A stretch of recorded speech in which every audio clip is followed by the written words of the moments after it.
Wonderful. Well, seeing all the wonderful participants in our room, I think we're gonna get started. So I just want to begin by thanking each and every one of you for being here. Jaleesa, Gilmore, and I are incredibly excited to present Building Institutional Knowledge for Community Revitalization today.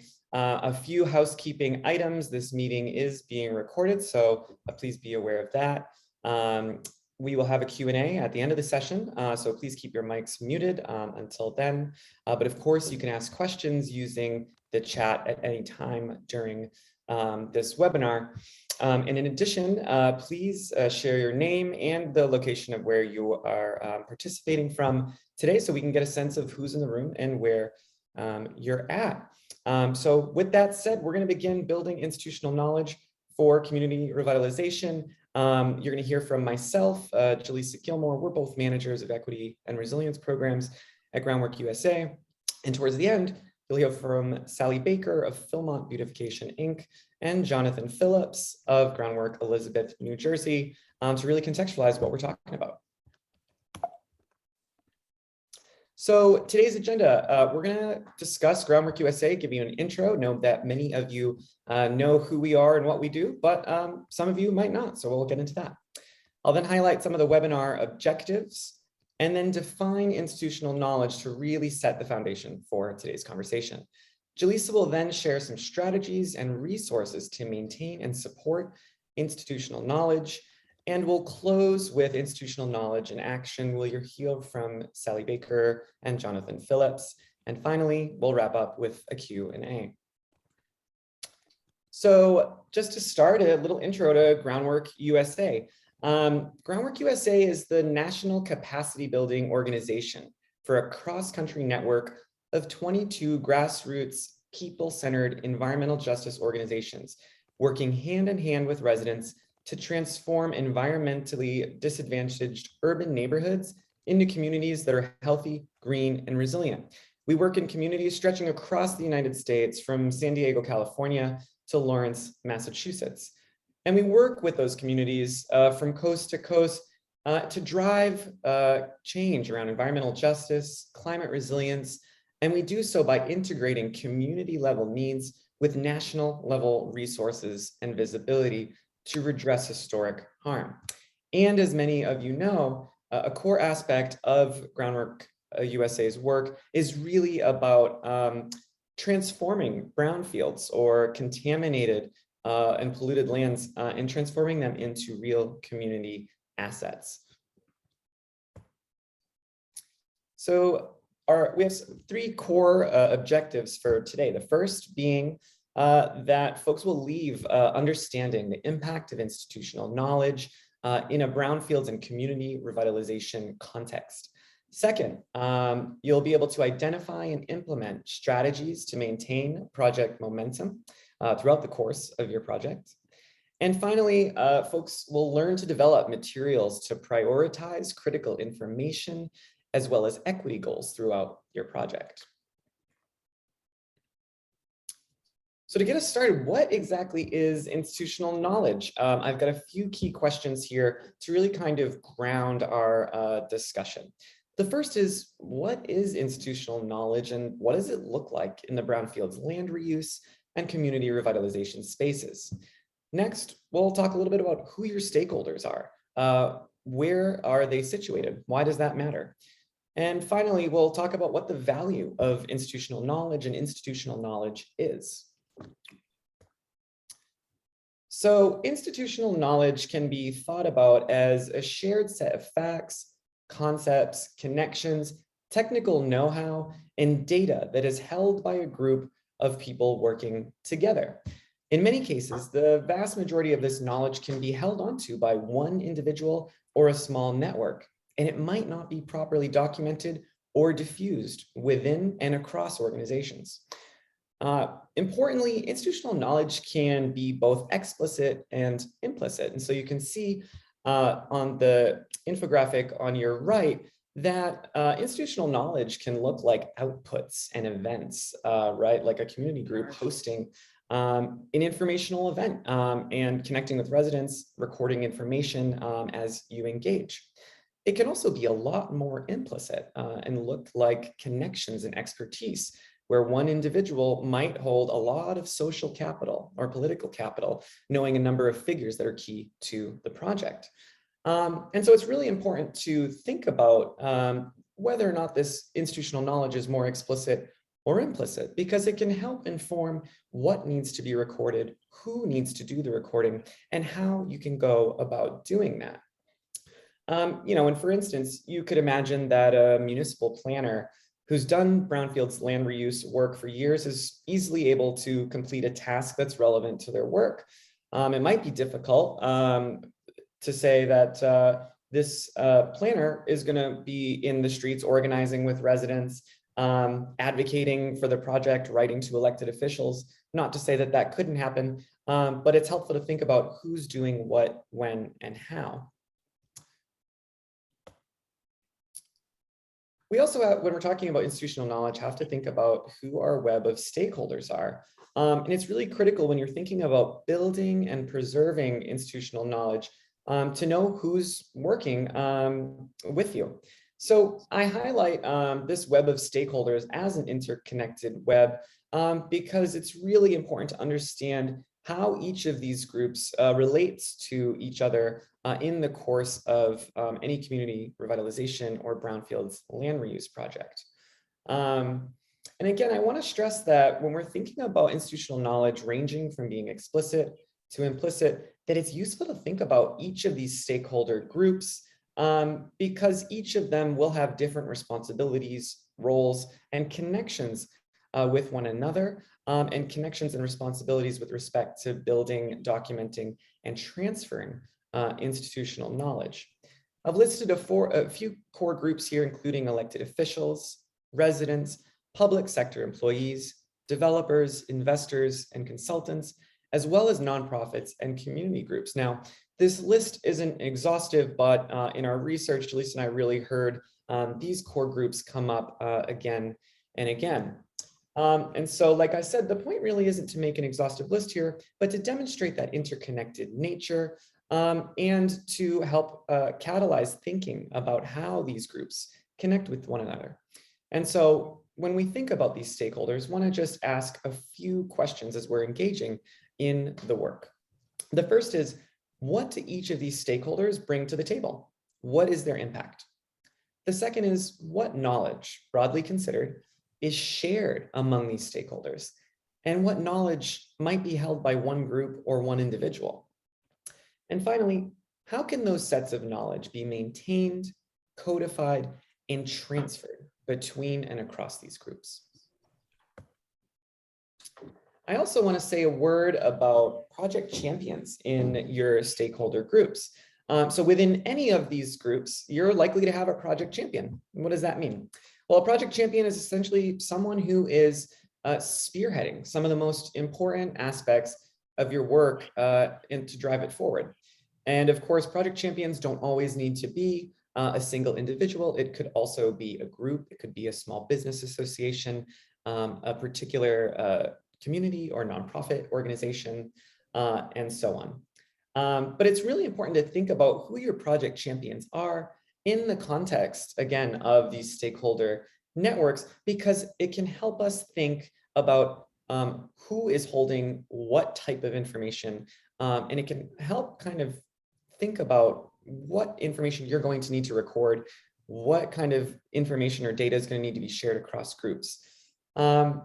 And if you're interested in learning more about project champions and brownfields land reuse, you can check out the Brown to Blooming guide that is on Groundwork USA's website, where the kind of topic of the project champion is really highlighted and discussed. So I want to highlight why institutional knowledge matters. There are a few key reasons. One is that institutional knowledge, being able to have that shared concepts, those shared data points, those shared understandings and connections, it really helps stakeholders move projects forward efficiently in a timely manner.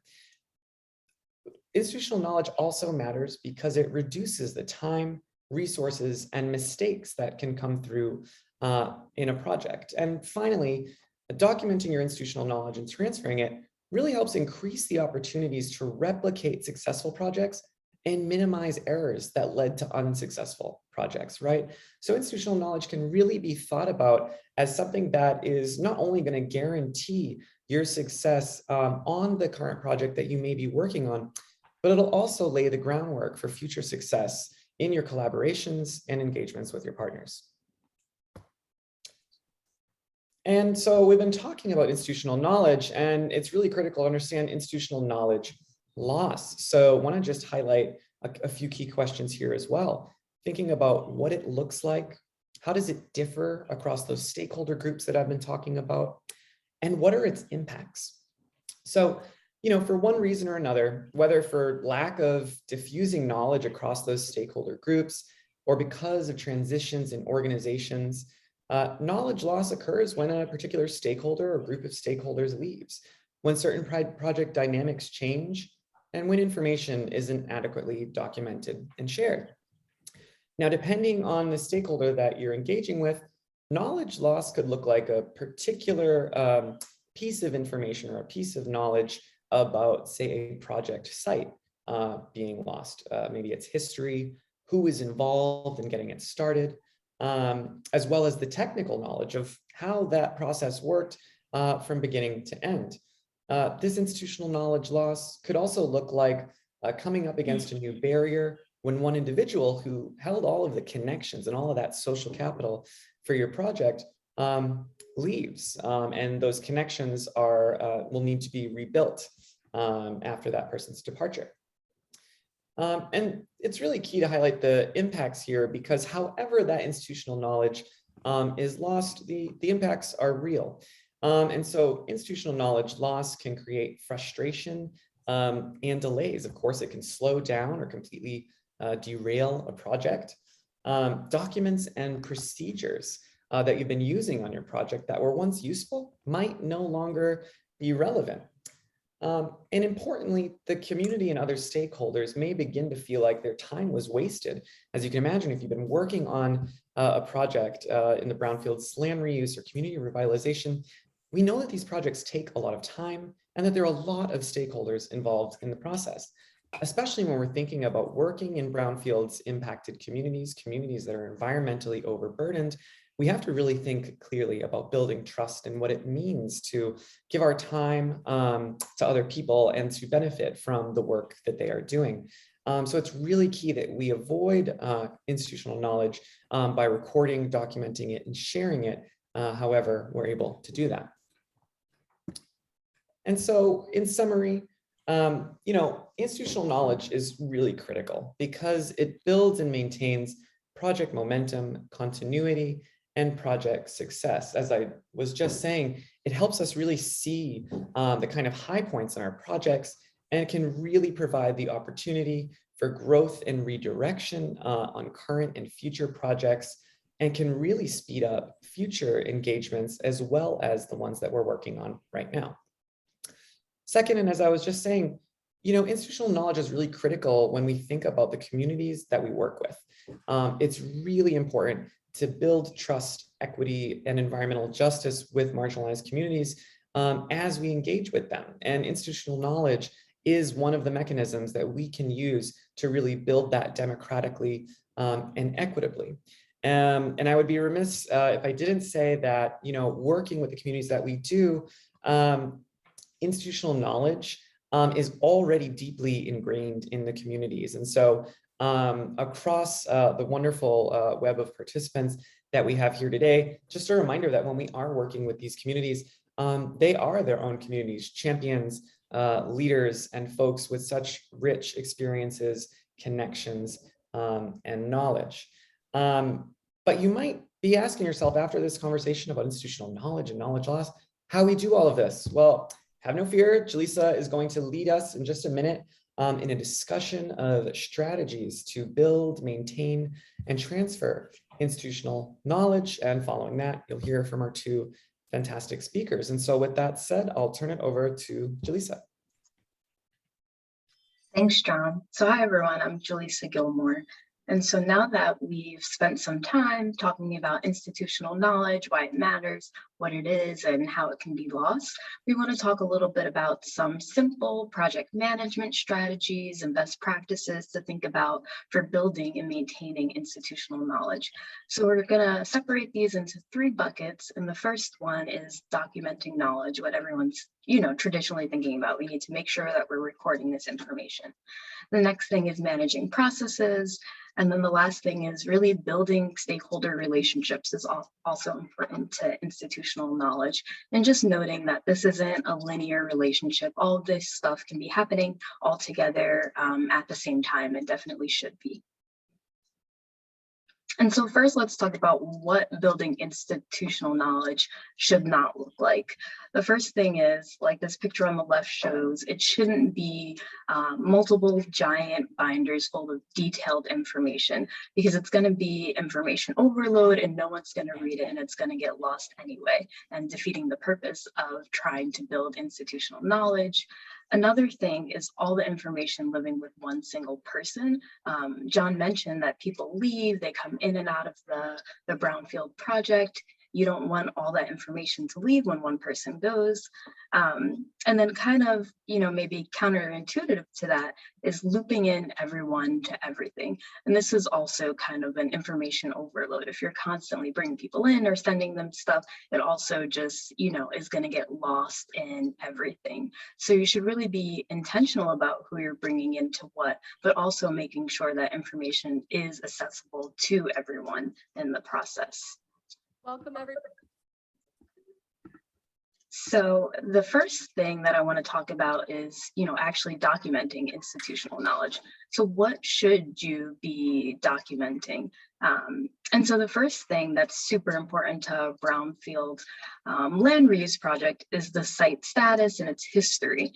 And so you want to make sure that that information gets maintained, because it's the core of your work, what you're working on. And so I would suggest creating some sort of brief document that gives an overview of the site history, what's its past use, and some of the things that I would suggest you putting on this is something like the address, the ownership, the zoning. Are there any restrictions to what you can build on the site? How large is it? Any requirements for ongoing air quality monitoring or water monitoring. And also a really important thing is this map or an aerial view of the actual site, especially working in a virtual world where sometimes people aren't actually able to visit it. This is a great way to show where you're working and make sure that people actually know. And so this picture is actually from a sheet that was developed by the Center for Creative Land Recycling. It wasn't created with the intention of, making it for institutional knowledge, but it's a good example of something that you could use. But I would say those of you who are ready to, think about documenting the site status and history, CClear actually can provide some guidance for those of you who are ready to document this through our technical assistance program. So just wanted to highlight that there. So what else should you record and document for institutional knowledge? The project progress. And so this can be in the form of a quarterly brief, and not like the quarterly reports that you might submit to a funder with a lot of details and all of this. This can look like a report, and the slide isn't up right now. But this quarterly brief can look like tasks that you completed, any wins that you're celebrating, roadblocks that you faced, and also making sure that it's dated. But this is important because people need to know what's happening, what's happened, to be able to learn from it. And another thing which may be a little controversial is meeting minutes. The purpose of the meeting, any follow-up items, who's in the room. This is just really important also to hold people accountable, making sure that things that are getting done or said that they were going to get done are going to continue to get done. And it also just, incorporates equity as well, making sure that we're holding people accountable. And so the last thing that I would say is really important to document with institutional knowledge are materials that communicate goals, visions, and objectives. This is more like that explicit or implicit knowledge that John was talking about. And so this is really important for equity because you want to make sure that you're always coming back to the vision and the goals that everyone collaboratively decided for the project. And you want to make sure that you don't lose sight of the original vision for the project. That's really important for a brownfield land reuse project. And this can take the form of community principles or guidelines, which is talking about how different groups work together and respect each other and the goals for this project. And again, it's about equity and the vision, which is important to your brownfield land reuse project. And so the next thing I want to talk about is managing processes. And so first, I want to say an obstacle sometimes to preventing institutional knowledge from being developed or maintained is people thinking that, it's taking you a lot of time, making sure you're recording everything. It takes away from time that you can be working on your current project. But the first thing is to really change that mindset and recognize that it is part of the process. And, if you take the investment and you work on this now, it'll definitely benefit you in the long run. And so I mentioned in the beginning, all the information shouldn't live with one person. And so, making sure that you're spreading out the information among a lot of people in your project, your stakeholder groups. Obviously, you're going to have people that are guiding the work and leading the work, but you can also bring people in like support staff who are encouraged to, also be in the loop and know what's going on and also know where all that information is and can support the process. Working groups is also a good way to making sure that everyone's looped in. And we'll have our presenter, Sally Baker, talk a little bit about how they have used that in their brownfield land reuse projects. And so also actually storing the information. I said before, this shouldn't be in multiple giant binders full of information because people aren't gonna read it. And so there's so many file storage services out there now. And so I would suggest picking one and making sure that you use it. If you use multiple of them, it's also going to get lost. So there's Google Drive, there's Dropbox, there's Box, and there's other more secure, file storage services for those of you who maybe are in a government organization, they don't allow you to use those. But this is rather than it being on one computer where only one person has access to it. And lastly, for some processes that are really important is bringing in new stakeholders.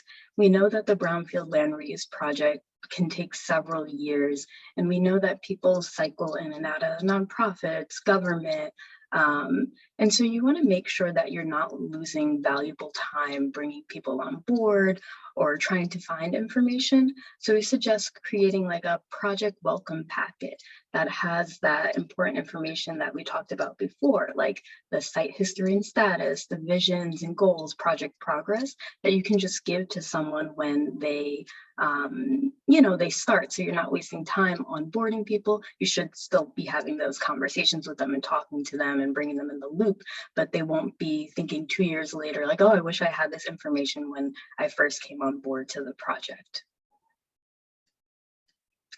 And so the last thing I want to highlight is really those building relationships with everyone that's involved, all your stakeholders. And so defining roles and responsibilities. John talked about how there's so many different stakeholders in the brownfield process. So you really want to make sure that, you have people, someone who's maintaining this info and keeping it up to date, whether that's the project champion or someone else that you assign to. And also talking about how there's, different types of knowledge. There's that implicit knowledge and that's that explicit knowledge, making sure that you have that different type of knowledge throughout all of your stakeholder groups and just like really assessing who's on your team. And so then actually like building and managing those relationships. Again, this will be a little bit different depending on who the project champion is. But one simple thing that you can do is have a stakeholder list, knowing who your stakeholders are, making sure that you have contact information in the organization. If for some reason the project slows, you can bring people contact people, get them back on board as soon as possible, rather than wasting time trying to find out, okay, who was involved with this project 2 years ago. And then one thing that is also really important to this is really just coming together with people and getting to know them, informally. This can also encourage informal sharing and passing on knowledge of the project, whether that's, an actual meeting or after a meeting, just getting to know people and really building those relationships. It also helps that once you know people, you can understand where's that hidden knowledges of processes or information that you didn't even realize were important to this specific project. And again, emphasizing, equity. You're making sure that everyone's on board, everyone's included when you're really building those relationships. And so the last thing I want to highlight for the stakeholder relationships is also really recognizing the value of community knowledge. A lot of institutional knowledge is already in the community. And so, making sure that you're pulling long-term residents into the project from the very beginning. And so people may leave organizations or government or the brownfield process, but the community, they're likely to stay there and be there for a long time. And they can serve as a really valuable source of information and knowledge over time. And so with that, I would just remind you all, to build institutional knowledge, document information, but don't go overboard. Keep it brief and concise and relevant. Managing processes, it may seem like it may take you more time, but in the long run, it will really help you with not only your project, but maintaining that institutional knowledge and project momentum. And the last thing is just really recognizing the value of relationship building for institutional knowledge as well. And so with that, I'd like to introduce our first speaker, the Executive Director of Philmont Beautification, Sally Baker. And so I will hand it over to her to show us some institutional knowledge in action. Hi, Jalisa, thanks so much. And thanks, Jonathan and John and Groundwork USA for inviting us. So very quickly into this, and we're delighted to be here and share a little bit of what it's like on the home ground in Philmont, New York, upstate New York, Columbia County, and Philmont Village, tiny village in the bang slap in the middle of Columbia County. So very quickly, PB Inc., Philmont Beautification Inc. has been operating now for 20 years. We're just about to step into our 21st year. And it was co-founded by 5 professional women. So I am one of those co-founders, and we are still all working together, which is extraordinary. And I do want to give a shout out, to Carolyn Stern, Kate Martino, Barbara Segal, and Meg Casson. And we have a wonderful president, John Gourlay, who actually manages to work with all of us women, which is incredible that he does that. We all bring together our, a particular professional skill. And how do we come together? 2001, we were all 5 women, didn't know each other, and we were raising our families here. And there was like a project, and we all turned up to dig a garden. And it was a project, a flyer had gone up, which indicates institutional knowledge right there that, revitalization efforts had been going on long before PB Inc., stepped up and, joined that conversation. So anyway, we brought our own professional experiences. We did not start out any intention of becoming a 501(c), no intention of, where we are today. And that is about institutional knowledge building, because we share every day, the 5 co-founders, we all play a very important role in the organization, from treasurer to secretary to president. And there is a roundup at the end of every single day. Everybody gets the emails during the day, what's happening on the ground, all the information, reports, John Gourlay acts as our editor. Everything that we put out is edited before it goes out. And then there is this roundup that Carolyn Stern, who's the secretary, and I do at around 7 o'clock after dinner. And we look at the entire day. We do a roundup. And then if there's anything that's generating out of that conversation, another email goes back to our organizational board and Kate and John. So what have we done in 20 years? We have done over 40 projects, including 23 buildings. And out of those 23 buildings actually includes 2 pretty extensive readapts of brownfields that were former order shops. And you'll see on this slide here, this local 111 is a wonderful farm to table that's now in its 16th year, very successful. So John, if we could move to the next slide, that would be great. Thank you so much. So what are we looking at? You know, here it is in a snapshot. You know, it's a traditional main street in a former mill town, and it has all these extraordinary buildings, you know, some of which people will see as opportunities, others will see as liabilities. And all of them combined, PB Inc. sees that these are absolute opportunities for us to build and work towards revitalization in the whole of the community based on this kind of building stock. What are we looking at? You know, it's not an easy community. We've got a poverty rate of 23. You won't see that on any census because the census is taken by tract. And there's another tract that's, you know, associated to Philmont, which actually reduces the poverty rate for that in the census to 17, but it's nowhere reflective of actually what's happening on the ground in Philmont. Definitely 70 years of disinvestment. And as I said, you know, we are not the first on, you know, the table to be doing this. I mean, I think that most of this work started stemming out of a huge fire that was on right in the middle of the main street, which was a 4-story mill, huge, actually stretching 2 blocks. It took a week to burn, and that happened in 1976. None of us were even here then. And definitely, you know, there were, you know, huge community coming together at that point. And so, you know, there is a history behind us. We're not, you know, we're continuing that history, which is also a sharing of that institutional knowledge. So John, if I could go to the next slide, that would be great. And I love this slide.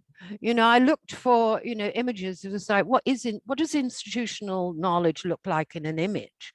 And I took this whole thing and off the internet, including, you know, this wonderful article that was written by David Goetz, and I like this underneath this caption: small companies and departments need to take more active role in organizing, preserving their organizational knowledge. So that was kind of like, that's interesting. So what does it look like for us? It's everything that Jaleesa just covered. You know, there are the problems of, you know, that we have these huge projects and they're stretching over several years. I mean, we're not talking 1 or 2 years, we're talking 10, 12 years. How do you keep everybody involved? How do you keep everybody up to date? So for us, for PBI, that means, you know, the way that we approach it is we are sharing institutional knowledge every single day, just through the bottom-up approach that we take to our work. And in that approach, we're constantly demystifying the process into smaller chunks, sharing the story. So if you can move along there, John, that would be awesome. Next slide would be great. So we're using a grassroots community-based model that we created really in the first 5 years of coming together. You can definitely split PB Inc.'s history down into 2, you know, distinct phases. First 10 years, really building that trust, that community connection. And we did, you know, how did we do that? We did what we could. We worked with, you know, very small projects from, you know, planting flower barrels, murals, working with the high school, and building that community connection, those relationships, and producing immediate low-hanging fruits, and therefore, you know, getting more involvement, more traction.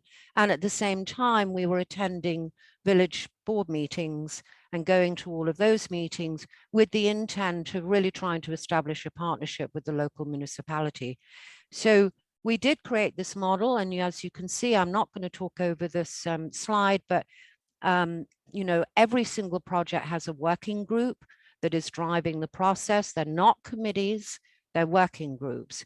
And we, of course, at the very base of our work, it is environmental justice, where there's a meaning involvement, you know, of everybody, and everybody has a skill that can be brought to any individual project. I'm not sure if I actually outlined that we have 4 different programs. That we have housing as a program, we have local food as a program, we have small business as a program, and then we have special projects as a program. Right now, that's Philmont Rising, which is our a designated BOA plan that we started to develop in 2010, and now we're implementing the first steps of that. And so we are constantly working with producing an integrated planning process involving multiple stakeholders and producing interdependent outcomes. So if I can go to the next slide, John, that'd be awesome. How do we do it? We don't have an office. We did try that. It lasted for about 6 months. And we found that, in fact, that really wasn't working, and that by having an office, we were then, you know, approaching our bottom-up approach, and it was sort of, by the office definition, you know, producing a sort of top-down, and that was not producing the kind of dialogue that we wanted to have, and the connection and the collaboration with the community. So we turned that building, we had actually bought it, restored it, and we turned that into a program building, and we moved out pretty quick and back to our desks. And so, you know, you could say that PB Inc.'s 20 years owes a lot to pop-up tents. Without those pop-up tents, I don't think that we would be anywhere near where we are today. So we meet in the field. We bring the programs and the projects, and we meet in the field, not in an office. And as you can see, you know, we're that involves all sorts of things, from farmers markets, but not only running a farmers market, we'll also use that farmers market that we were running at that point, you know, to gather information and do dot surveys. And we meet in the village hall, and we do history tours, because that's a very important part in understanding where all these mills fit into the big scheme of brownfield development. And then we sometimes, when we get permission from a property owner who owns a mill, we'll do walkthroughs. So I'm going to go to, oh, and please, you know, we are impactful, but we do really practice a huge amount of patience, and we do allow, you know, for the process to grow at the speed of the community engagement. And if we feel we're, you know, moving too fast, we'll pull back and, you know, find out, you know, other measures to engage at the speed that it needs to engage. So next slide, please. This is very quickly, I've only got 2 more slides. This is actually a slide that we produced. We did a presentation just this last weekend that was delivered in the community center, and it's aimed at, we're working right now with 2 grants, 2 state grants, one from the BOA, Brownfield Opportunity Area Program, and one from the Local Waterfront Revitalization Program. And we're creating a watershed management plan as an intermunicipal project with actually 5 participating towns. So, you know, when we go out and we share the information at the community level, we actually provide the information. What kind of, you know, what kind of money are we looking at? You know, because I think that's essential for people to realize, you know, that it's not a great deal of money at any given time. So we do provide that information. People, once they begin to see that, then it really scales it down, and it's breaking it down into manageable chunks again. And as you see, underneath here is the logo, and here is the partnership that we have with the village of Philmont, which really came together in 2010, is now, working very smoothly. Next slide, please, John. Thank you. And so when we do a community outreach, and we're, aimed at obviously retaining the institutional knowledge, we provide several different layers and avenues for people to become involved. It's either a focus meeting, you can sign up, low involvement in terms of time, and then it steps up. You can serve on a sub-area working group for the BOA, and you get to increase your time, but you also get to increase your voice into the project by getting a vote. And then, that can also then move along to the sub-area group, working group, selecting 2 or 3 representatives from that group to actually serve on the BOA grant committee, where governmental decisions and recommendations, are made at that level. So my last slide, please.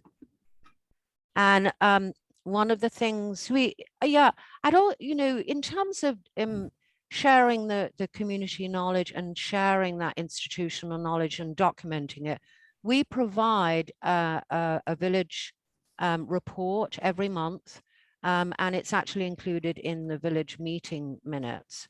And so that's a full report of everything that would take place, that PB Inc. is doing either on the BOA or the LWRP.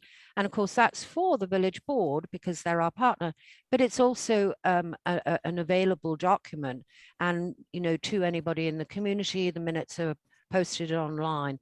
We're quite good at making sure that we outreach.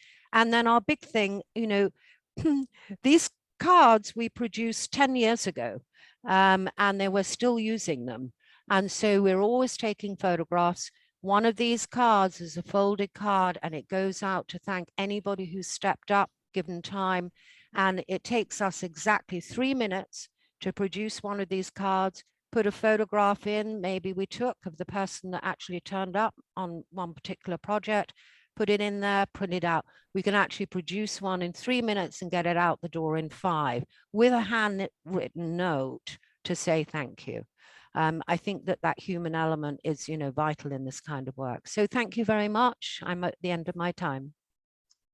Thank you so much, Sally. So next, I'd like to introduce our next speaker, Jonathan Phillips, Executive Director of Groundwork Elizabeth. So you came off that beautiful British accent to a New Jersey accent here from Elizabeth, New Jersey. So hi, I'm Jonathan Phillips, Executive Director of Groundwork Elizabeth. I want to thank Jalissa and John for inviting me as part of the Groundwork Network.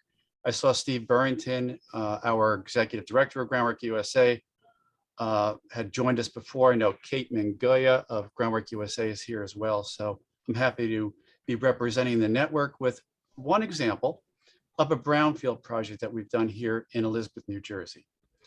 And Elizabeth, in case you don't know where we are in Northeast New Jersey. We're a city of about 140,000 people in an area of 11 square miles. That's tight. We are definitely densely populated. And an area that's small, obviously, any type of brownfield will have an incredibly magnified effect. People are continuing to move into Elizabeth, New Jersey, different from other parts of the country right now. We're showing increases in population. But we have, and we've continued to have a host of economic, racial inequities, especially in our key urban neighborhoods, which are historically ravaged by pollutants. They suffer from heat islands, from flooding, and poor air quality. We have clusters of contaminated properties due to a lot of industrial activity here in Elizabeth over the past 200 years. And our diverse community, on top of it all, is severely underserved in natural spaces like parks, conservation sites, urban agriculture.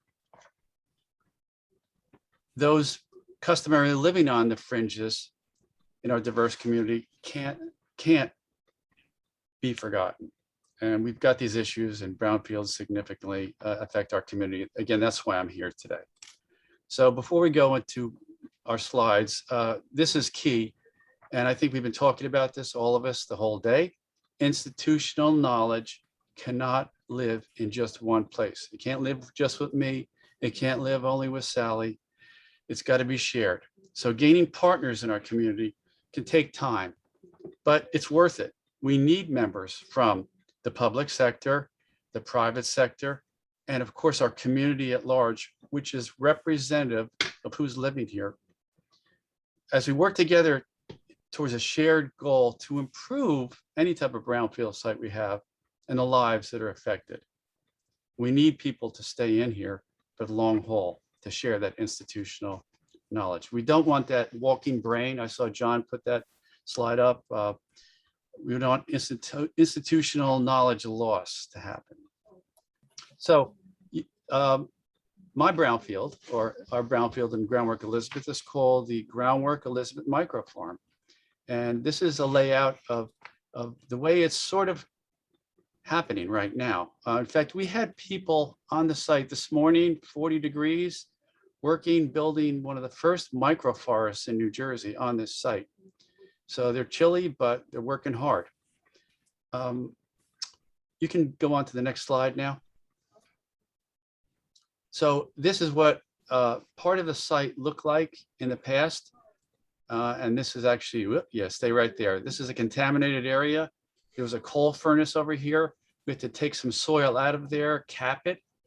And you can move on actually to the next slide already, which would be, we built a greenhouse, a seed starting greenhouse on the site. We had to cap it, and we did.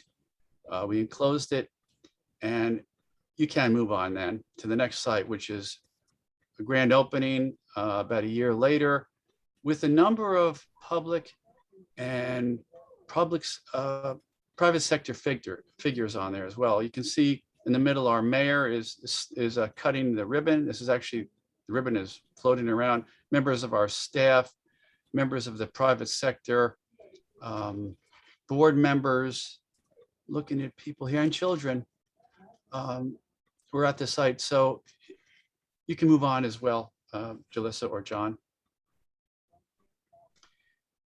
We didn't only do one greenhouse. We're actually working on another greenhouse right now, which is something that we're working with in our partners. So here it is. This is called a high tunnel, which we're building with the investment of one of our partners, the USDA. And regarding brownfields and how we do our work, I think there's the two I's, not my eyes, but two letter I's. I would call it interest, building interest first, and investment second. So what's interest? Well, it's about the need to address contamination, but it's also about the fact that, yes, if we work together, we can improve a contaminated and underused site for good use and community use. So the reuse is our end result. Continuing to build that interest, not only in the beginning, but in the middle and the end of your project, is super key. And what about investment? Well, investment is not only about the money. We always think about investment being dollars, but it's about human capital as well. It's about meetings. It's about charrettes. I saw some pictures of charrettes in the previous slides. It's about lining up partners, long-term partners, to get a solution. So how did we do this in Elizabeth, New Jersey? How did we work to get our partners? Well, we had community meetings at the site. We had charrettes. Then we built partnerships with those who actually own the property, because we don't own the property, like the City of Elizabeth and the Elizabeth Public Library, because this is a site it's a 1 acre site right behind a branch of the public library. We got the New Jersey Department of Environmental Protection, their interest in there, and they volunteered on a number of occasions and funded us. The local legislature of the government, our county partners, which are key, and interest from the federal government. Like I said, we had the USDA Natural Resource Conservation Service. They actually are funding this greenhouse, which you see the picture right now, that high tunnel. The National Park Service Rivers Trails Conservation Association, which is very closely aligned with the Groundwork USA program, the U.S. Fish and Wildlife Service, who's invested here, because this is not only a microfarm for growing foods, but it's an environmental site for showing people and giving people access to conservation and restoration processes in a small neighborhood. Again, we're 11 square miles, so it's easy to get to. We also worked with private sector partners. Like there was actually a landscaper in that other picture where we had the ribbon cutting. Phillips 66 Bayway Oil Refinery, which is located here in Elizabeth. We got them involved in actually doing some good. You can move on then. I definitely wanted to show you this picture because it speaks to the private sector. There's Phillips 66 Refinery Environmental Education Pavilion. This is actually another site close by, but there's pictures of people in the county and our staff, private sector, and other government members is here as well. So wanted to definitely show you that picture because that's key. So I know a lot of brownfield projects start with EPA assessment grants and things like that, and those are really important. But I think my message is that we've got to build local interest and local investment to make this really work for the community. There's nobody like the people you know that are being affected that can really make a project really happen. It's really not only about remediating the property, it's about long-term community use that improves the equity in our community and the opportunity for those residents and people that live here and work here. It's really about building success long-term. So with that, I'll turn this back to Jalissa and to John. And again, I thank you for the opportunity to present today, and I'm sure we'll be taking questions. And I do, before I leave, I wanted to, again, encourage people. This Groundwork USA network is really strong. So when they're done, I'm sure they're going to be giving you information about how to reach out to contact them. And I suggest you do. They've helped us in many ways, and good luck to everyone.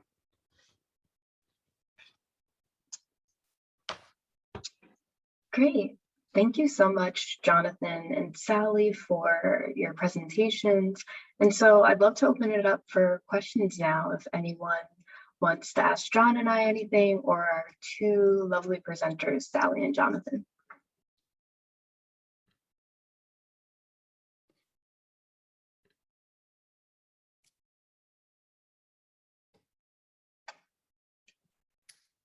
So folks, you can feel free to either unmute yourself or drop a question in the comments. I'll get us started. Actually, we had a question come in before we presented.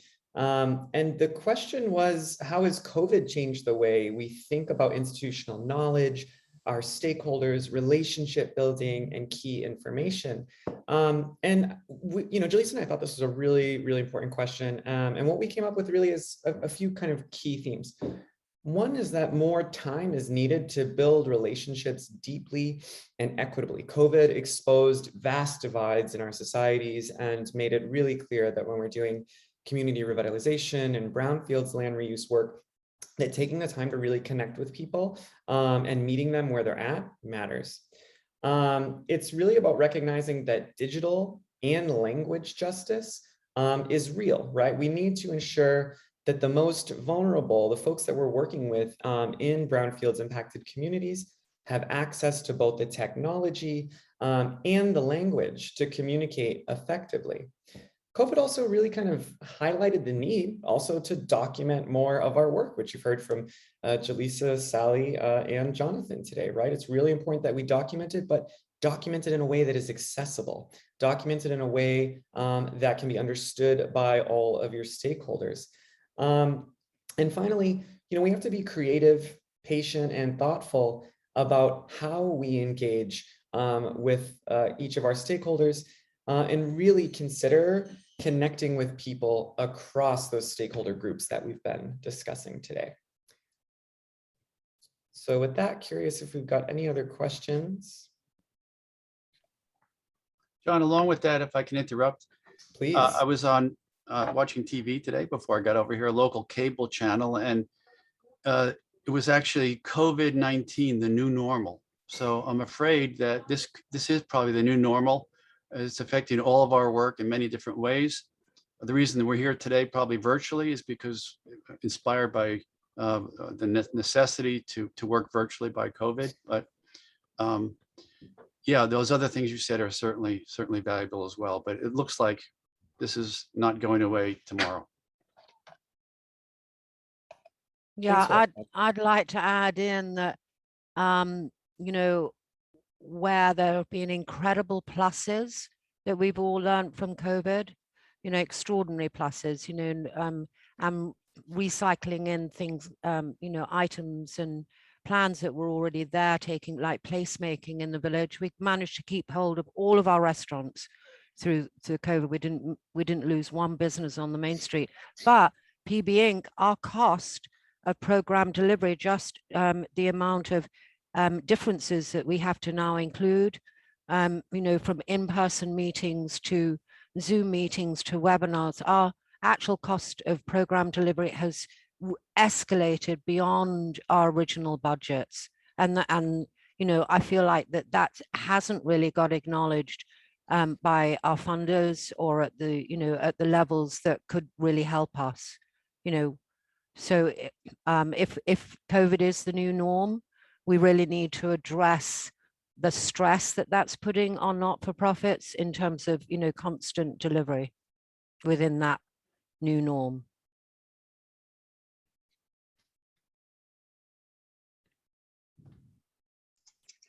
All right, if there's no other questions, I think we can wrap it up, but always feel free to reach out to Groundwork USA if you have any follow-up questions. And first, I just want to thank Sally and Jonathan for presenting today.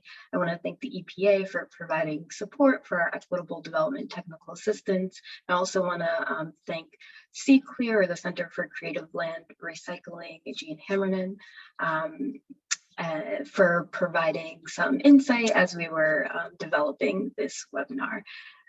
So I just wanted to remind everyone that we provide free technical assistance to communities. If you want to think about how to make sure you're building and maintaining institutional knowledge in an equitable way in your project, or any other environmental justice and equitable development, please reach out. Our technical assistance form for clients is in the chat. And then also, I just want to say, please complete the post-workshop survey so that we can make sure that these webinars continue to be useful and helpful to you all. So I just want to thank you all for joining us, and I hope you all enjoy the rest of your day. Thanks. I did have a quick question. Sorry, I'm a little late. Just thinking about some of the communities. I'm Felicia Allen. I'm with the TCEQ Brownfields program in Texas. And I find, and you guys mentioned this, you know, some of these projects take place over multiple years, and it is difficult to not only keep in touch with who we're in contact with for multiple projects, but I think also like the goals of the community change as well as those kind of community leaders change. What do you guys find as far as keeping the conversation going? You know, if some cases, some people leave, you know, without any notice, or, you know, they haven't been involved in any of these projects and we're kind of picking back up again. What are some strategies that you would suggest, you know, for us at the state to keep those conversations going, but also help support, you know, the community information that we do have and keep those projects moving towards revitalization? Thanks for that question, Felicia. I'm curious, Sally or Jonathan, do you want to answer that?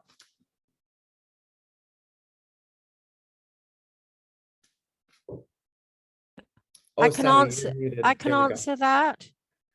I think a lot has to do with, you know, making sure that you're publishing, a basic program outline or project outline. We work with huge plans, but you don't want to be giving out that fat file. But we do a lot of, folded brochures that can go out, continually, that can give the basic information. And then when there's a changeover, I added it up. I mean, we've PB Inc. has, we've managed to, 10 government elections, 5 different village clerks, 2 different building inspectors, 2 different planning board chairs, right? I can go through the list, and every one of those, you have to be able to go and reestablish a relation, establish a relationship, and you've got to be giving them something to go off, but you don't want to walk in with the whole, 250-page BOA plan, or right. So, your, presentations, outreach, and in every one of those, trying for, 2 or 3 minute, section to, review the history really quickly. This is where that, and then going out and producing brochures, because in the end, it is actually what people walk away with in their hand. We hand out a lot in our community presentations. We normally have, at least 3 to 4 handouts, images, simple, not a lot of information, right? And then if anybody actually is interested, they will contact you, right? But if they've got nothing to walk away with, it's out into the abstract. I think the virtual is really quite difficult, to maintain. It produces all sorts of other kinds of challenges that, you're not, doing an in-person in the village hall is a very different experience than that communication and lack of relationship that's possible, through a Zoom meeting. I don't know if that helps you in answering any of what you're asking, I hope. Yes, that definitely helps. I think finding, do you find just kind of at the end of a certain phase of the project, maybe having that summary available and accessible? You got to do it all the way through. It's, I know, grant funding means, yes, it's a nice summary, report at the end, but that's not helping you in the community. You need on the boots, on the ground, boots on the ground, continual input. That's why we use those cards, the handouts. Yeah, I'm not going to take up any more time to tell you, what we're actually doing next year, but we're opening an ice cream shop because we actually think that selling revitalization goes really well with selling ice cream cones. Thank you for that, Sally, and thank you for your question, Felicia. Just recognizing, we are past time, but I want to see, Jonathan, if you have anything to add. Yeah, I'll just answer from my point of view. Felicia, thanks for that question. It's a great question. That's kind of why we're here, I think. That interest and investment that I was talking about, gaining the interest of the partners that you're to be working on the brownfield with is important, and have somebody institutionally, let's say an organization that's committed to you. If somebody leaves from that organization, there should be somebody that can be able to fill in from that. And I guess it's up to you as the leader to make sure that that happens. Thanks for adding that, Jonathan. I think I would just add that in addition to what Sally and Jonathan just both shared, training, Felicia, you mentioned you're working at the state level, training and kind of cross training within your department, across departments, and communicating who's doing what and how in the context of these projects to your internal and external stakeholders is also super critical to really make sure that everyone has more of the information and that you're eliminating or mitigating the chance of those silos from forming. So thank you for that wonderful question. Thank you all for coming today. Really appreciate all the work that you do and for coming out to listen to Jaleesa, myself, Sally Baker, and Jonathan Phillips. And hope you have a great rest of your day. And of course, reach out to us with any questions.